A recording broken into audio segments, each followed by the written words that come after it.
Good afternoon to everyone. So I'm a postdoc working at CEA, and today I will present a project called ICED on the evolution of dust in nearby galaxies that is funded by PDO, and it is done in collaboration with Frédéric Galliano, Susan Madden, Anthony Jones, and Nathalie Zar.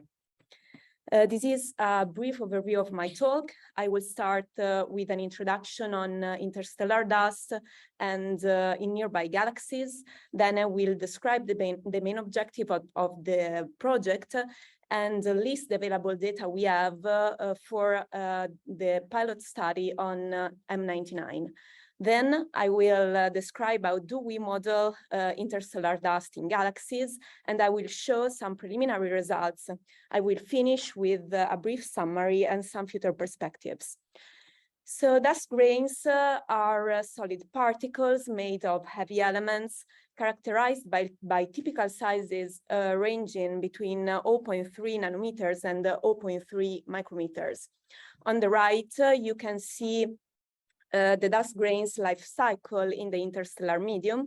So we have that dust grains are, grain seeds actually are produced by AGB stars and supernovae that inject them into the ISM, where they can grow through accretion of atoms and molecules, but they also undergo many different processes that you can see here, that eventually, depending on the condition, the local condition of the medium, may change their size and shape distribution, their chemical composition and structure, and as a consequence, also their optical properties change.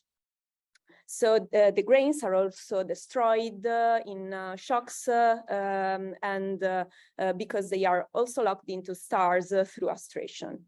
Well, even if dust grains constitute only less actually than 1% of the interstellar medium mass, they actually have a strong impact on the spectral energy distribution of a galaxy. Indeed, they absorb and scatter about the 30% of power emitted by stars, and this power is re-emitted in the infrared. Large grains, in particular, that dominate the dust mass, are responsible for the thermal emission in the far infrared, while the small grains out of thermal equilibrium are responsible for the feature that we see in the mid-infrared. Well, most of the knowledge that we have on interstellar dust properties comes from studies of the Milky Way.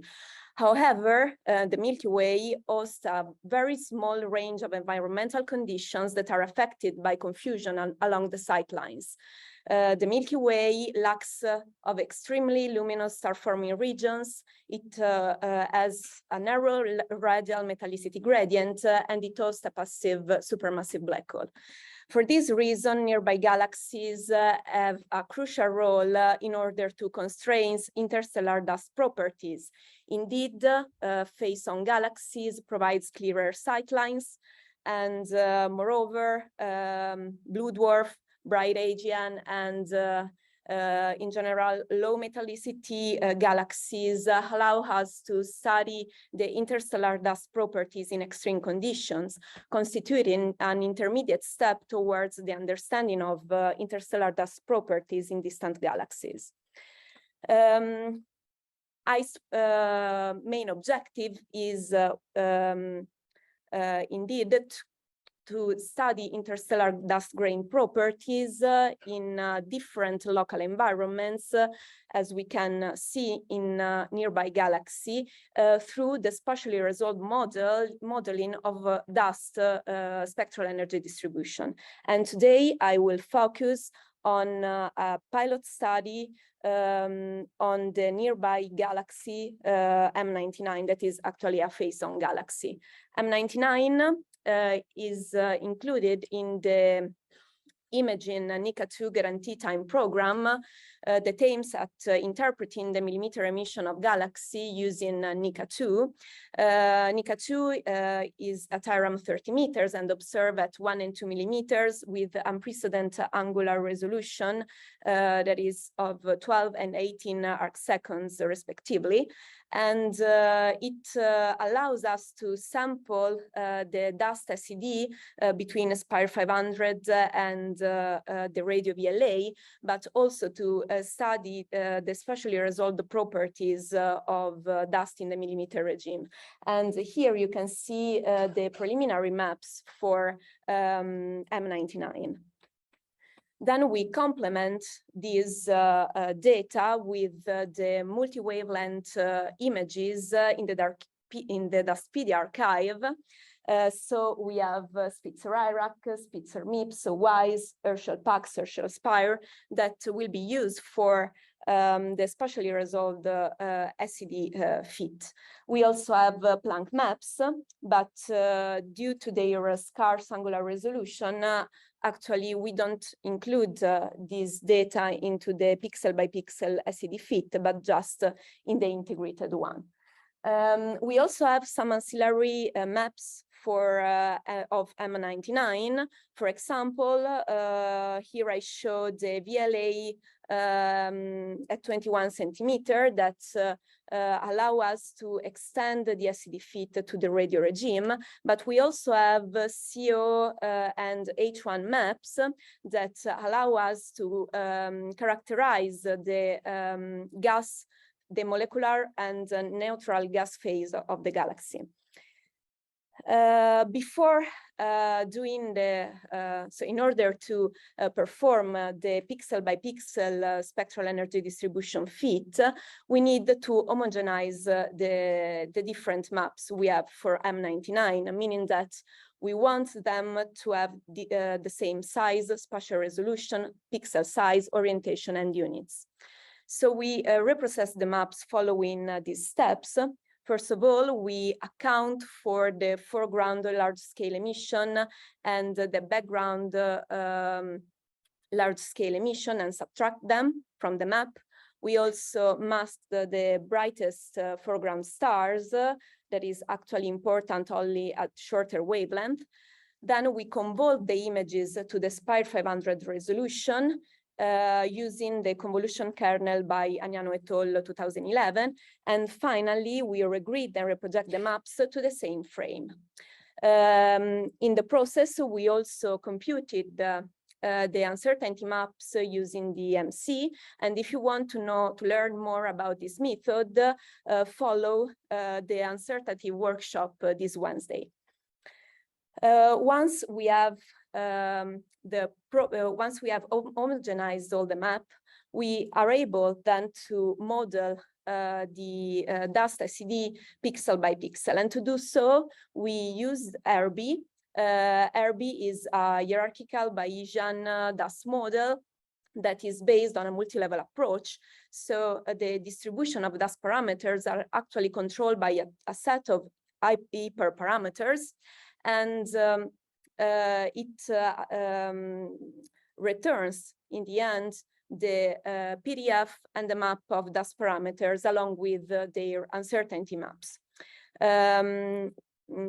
THEMIS is a dust evolution model that is anchored to laboratory measure properties of interstellar dust analogs that is included into RB and provides the code with realistic interstellar dust grains optical properties.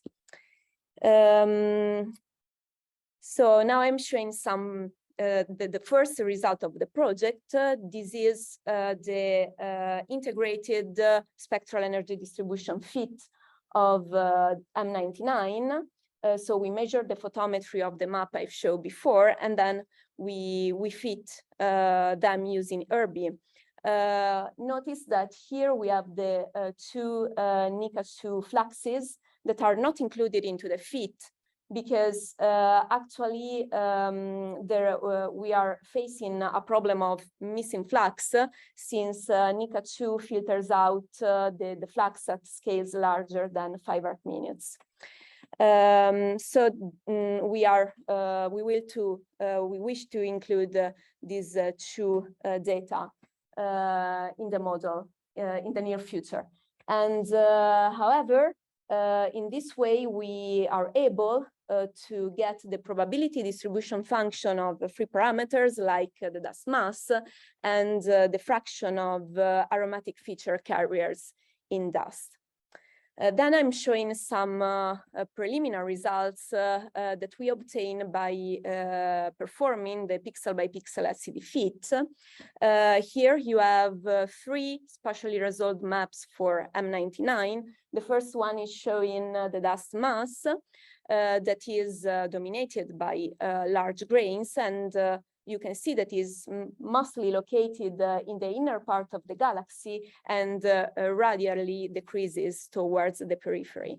In the center, you have the fraction of aromatic feature carriers that instead are the aromatic feature carriers are preferentially located in the periphery of the galaxy, while the last map show the averaged interstellar radiation field illuminating the dust mixture that peaks in the center and progressively decreases towards the periphery of the galaxy. Well, now if we focus on these two maps and we plot them into X and Y axis, we get this anti-correlation between aromatic features carriers and the strength of the radiation field. So it means that in hard radiation field conditions, small dust grains are very efficiently depleted. This anti-correlation is actually observed in the Milky Way, in other nearby galaxies and star-forming regions. So today I presented some preliminary results of the ICE project, and focusing on the pilot study on M99, that is a nearby phased-on Milky Way-like galaxy. I have shown that using this approach, we are able to get the most important interstellar dust parameter maps, and we are also effective in retrieving the typical physically motivated correlation between the parameters. So for the future, we plan to include the NICA2 maps in our analysis and to extend the study to other galaxy types. Moreover, NICA2 pool observation is ongoing, and it will end in February 2023, and other NICA2 publications are in preparation on NGC 891 and NGC 6946. We will have the full first imaging consortium meeting next spring, that is funded by OZUPS and possibly by PCMI. So stay tuned for new results to come, and I thank you for your attention.